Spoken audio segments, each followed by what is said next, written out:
How do you do, gamers and gamerettes? It's your boy Ben coming to you live with another review. It's been a good day, it's been a long day. The heat is broken. I'm going on a trip very soon, which I'm sure you will you'll see on the channel, or you may have already seen. In fact, you probably have already seen. Today we're going to be reviewing a beer that's got me quite interested. It is the 8-wide Sleipnir Nordic IPA. Can right there, you can see just for the thumbnail, Sleipnir Nordic IPA. It's got quite a cool logo. 8-wide does pretty good beers generally. They did what may be one of my favorite, if not favorite, beers of all time, the 8-wide flat white stout non-nitro, discontinued since, replaced by the nitro version, which was then I think discontinued. I haven't seen it for a long time. Either that or they just don't export it to Australia anymore. Behold Sleipnir, the 8-legged horse of Odin, capable of transcending the 9 beer realms. This legendary carrier of flavour is bold, strong, and rides true with the power of Nordic Viking yeast, delivering bright, piney, fruity hops over a bountiful, rye-enriched malt base. Sleipnir Nordic IPA has a powerful kick. Skål! Made in New Zealand, enjoy responsibly. Yeah, look, it seems like it's going to be interesting. Viking yeast is an interesting one. It's got a bit of a interesting flavour profile from what I understand. It's a little bit fruity, a little bit funky. It ferments super quick, like insanely quick, which is why a lot of people use it. And it ferments at very high temperatures, which is part of why it ferments so quickly, because you can really jack the temperature up to get it to ferment super quick. You know it's going to be good when you've got little bits of, I don't know if you can pick that up on the camera, but like you can see little bits of dried beer from where they've canned it, which is interesting. Let's give it a taste. Yeah, that tastes like really oxidized, bitter, hoppy resin. But yeah, you know what? Let's crack straight into it, eh? There's been a lot of ado, so do no further. Crack into it.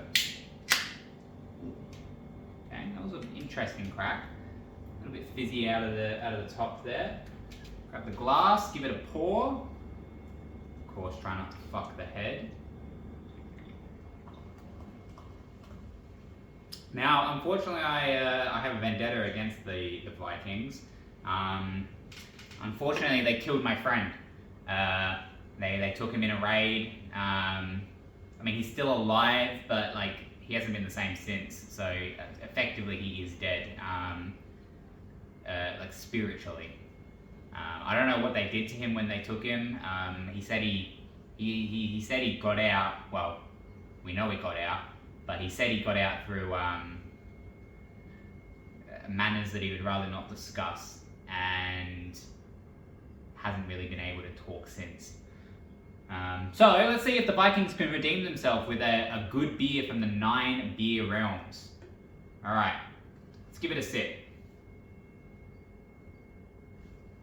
Oh. Okay, it's definitely an IPA. It's got that IPA sort of malt character. Bit of dankness, fruity, not too bitter, but it's relatively bitter enough to be an IPA. Quite drinkable. It's 7% ABV, so you know it is a low strength beer. Like I'd call it a light beer, barely alcoholic. 2.4 standards in a can, 440 ml. I don't think it has any other stats on there. Unfiltered, unpasteurized beer. Please keep cold at all times. Sediment may occur over time. I mean, if it's been fermented properly, ideally an unpasteurized beer would still be perfectly safe because it should be fermented dry, but if it goes off, I guess. They haven't pasteurized it, it's possible. But yeah, it's a good beer. I quite enjoy it.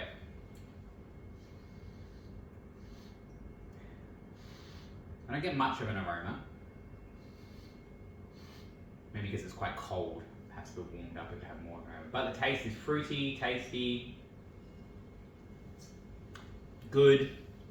It's a little bit thin in the mouth, but like in a good way. Like it's not thin, but like not overly thick. Like I'm thinking back to the Oak Cream IPA, that was a thick beer. This is a lot thinner than that, but still has a nice body to it. It's got a nice color as well. It's not clear. You know, some IPAs, they do go clear, but this one is not clear. But it doesn't look like it's hazy in a way that's like, it's not like a hazy. It's like more like a chill haze, like an unintentional haze. I don't know if you can pick that up in the camera. Anyway, I guess we should probably give it a rating, eh? As far as genes, I think it's going to get a negative 0.4 genes, I'll be real. Yeah, I think that's a pretty good rating. I mean, I might shock you a little, but I think that is a good rating. As far as thumbs, it's going to get a solid 1 2/5 of a thumb up. This is really good. It's nice. It's very drinkable. These days I'm less of an IPA fan. I'm more of a hazy guy. I like the less bitterness, more fruity hop character.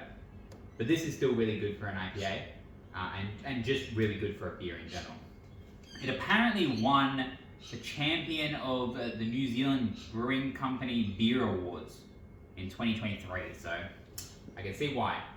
As far as rating on the tier list, I think it's going to get a solid A. It's an A tier beer. It's good. It's tasty. I do quite like it. I would drink it again. I would recommend it to people. Probably slightly lower in the A tier list than this one. This one's like a high A. This one's probably like a low A.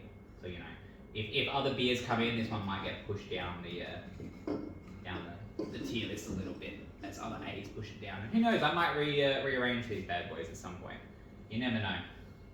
Anyway, it's been another review. I'm gonna go check on my mate. He did say that me making this review might be quite triggering for him, so I'm just gonna make sure he's okay.